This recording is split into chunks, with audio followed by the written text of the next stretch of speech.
Hello everyone, welcome to my channel. Please subscribe and keep watching more details. The longer I see the same volatile cast members in the 90 Day Fiance franchise, the more I realize why they are getting airtime. I figured out why the same volatile 90 Day Fiance cast members keep getting airtime. I am an avid 90 Day Fiance fan with expert knowledge of all the cast and their continued situations on and off screen.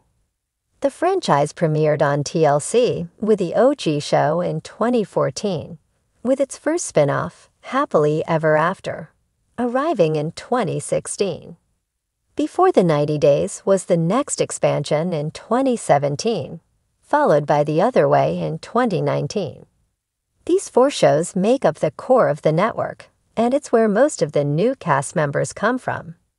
The 90 Day Fiance franchise has grown to also include other hit spin-offs like 90 Day, The Single Life, 90 Day, The Last Resort and 90 Day Fiance, Love in Paradise, formerly Love in Paradise, The Caribbean, a 90-day story. Over the last decade, many memorable cast members have entered the arena, but not all of them have been good people. These cast get continued airtime for their telegenic qualities, but I believe there is more to it. The franchise has reality TV star power, and I'm realizing exactly how the network's controversial alum continue to appear. 90 Day Fiance has become a powerhouse franchise, and that's in large part thanks to the notable people they've cast and told the romantic journeys of. Perhaps the biggest name of them all is Angela Deem. The now 59-year-old Mima started her run in the network on Before the 90 Days Season 2 in 2018, when she went to Nigeria to meet her then-boyfriend, Michael Sami, in person for the first time. Since then, Angela and Michael have gotten married. Michael has made it to America, and Michael has left Angela. What I find striking about Angela's continued appearances in the 90 Day Fiance franchise is her sheer unfiltered and eruptive personality and behavior. Over the years, she has emasculated, verbally abused, berated, financially controlled, and slighted Michael. I've watched her many abhorrent transgressions to Michael, and in her life off-screen, warrant her being the most volatile cast member of all time. Yet the franchise perpetuates her bad behavior. Big Ed is another 90 Day Fiance cast member who has demonstrated terrible antics and been a problematic partner to his exes. When Big Ed was with his ex-girlfriend, Rosemary Vega, he told her her breath smelled and urged her to shave her legs, all while he hid the fact he had a vasectomy from her. With his ex-fiancée, Liz Woods, he accused her of being a lesbian, spewed toxic, controlling verbiage at her over the phone, told her she needed to lose weight, and broke up with her 15 times. Off camera, I know he has sexual assault and misconduct allegations against him. I also consider Jasmine Pineda to be highly explosive, but she keeps getting a 90 Day Fiance platform nonetheless. She becomes enraged at the drop of a hat, gaslights her husband Gino, allegedly cheated on Gino, left her kids behind in Panama, and manipulates most situations to her advantage. However, the 90 Day Fiance network has showcased her time and time again. 90 Day Fiance cast members like Angela, Big Ed, and Jasmine, along with others like Natalie Mordov-Seva, Paul Stale, and Darcy Silva, have all been given continued platforms to maintain their celebrity despite their problematic natures. While I don't like what these cast members stand for and how they act, I see the point in keeping them on the different shows. They serve a purpose, which I feel is to manufacture drama, but that's how reality TV becomes overtly entertaining. OMG moments, outrageous spats, and off-the-handle situations arise by keeping these types of volatile people around the franchise year after year.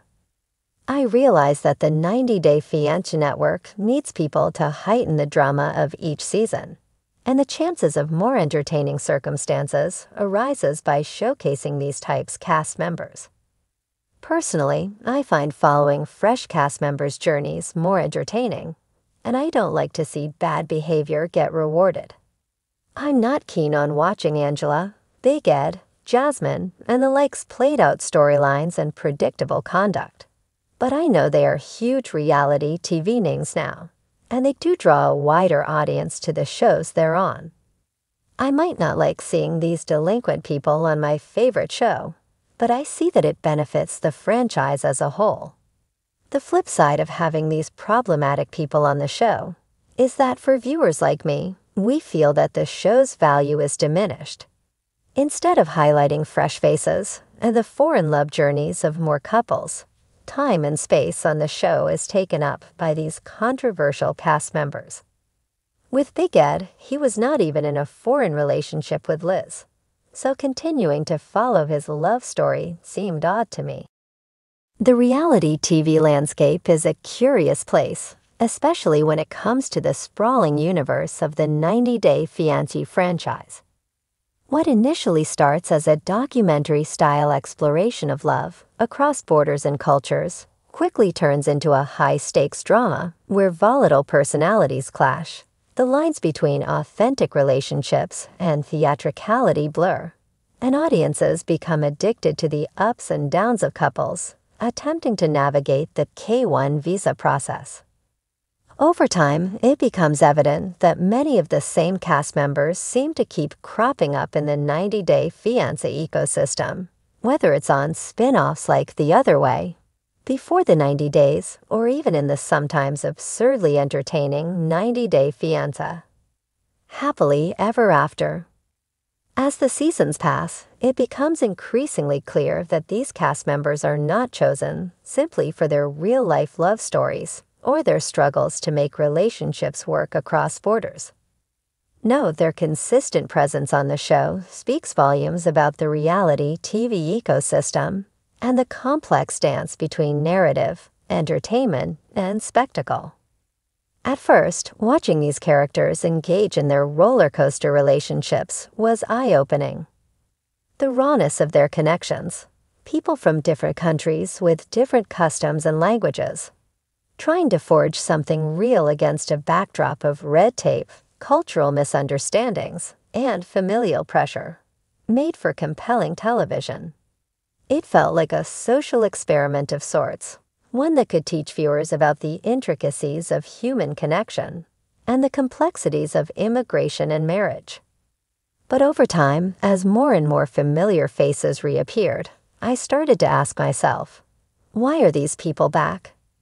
Why do we continue to follow their increasingly messy lives? After all, 90-Day Fiancé is a franchise built on the premise of fresh, evolving relationships. Yet these cast members are coming back season after season, with the same problems, same arguments, same dysfunction.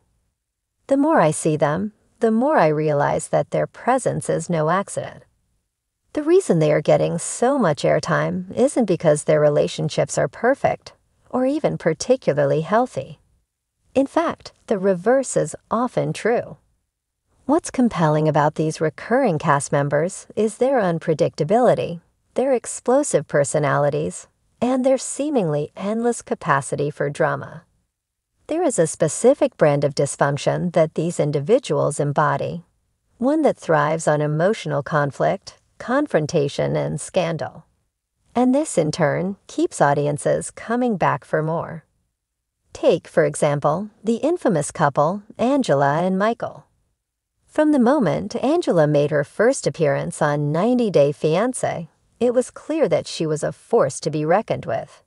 Loud, brash, and often unapologetically combative, Angela quickly became a fan favorite, or perhaps more accurately, a fan fascination. Her fiery personality and dramatic relationship with Michael, who is from Nigeria, created a dynamic that kept viewers hooked, no matter how many times they fought, broke up, and reconciled. Yet as the seasons wore on, it became increasingly apparent that their relationship, while undeniably entertaining, was also incredibly toxic. Angela's over-the-top behavior and volatile temper were a key part of the show's appeal, but it also became uncomfortable to watch. Michael, often playing the more passive role in their dynamic, seemed stuck in a cycle of emotional manipulation and control, which only served to intensify the drama. Despite all the red flags, Angela and Michael's appearances on the show continued to get longer, more frequent, and more intense. This is the reality TV paradox. The more dysfunctional the relationship, the more likely it is to get more airtime. The show's producers know this, and they're not shy about casting individuals who seem to stir the pot.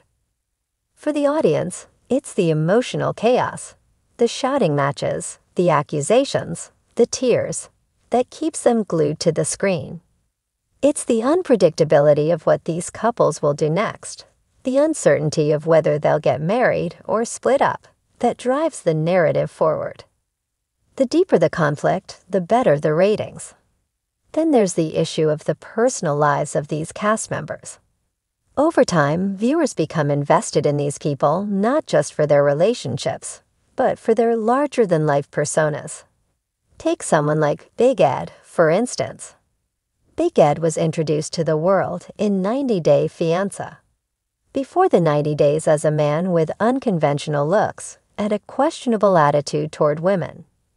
His relationship with Rose, a woman from the Philippines, was at times awkward and uncomfortable to watch, as Ed's condescending behavior toward her became more and more apparent. Yet Ed's charm, or rather, his ability to make people cringe while simultaneously empathizing with him, kept him on our screen.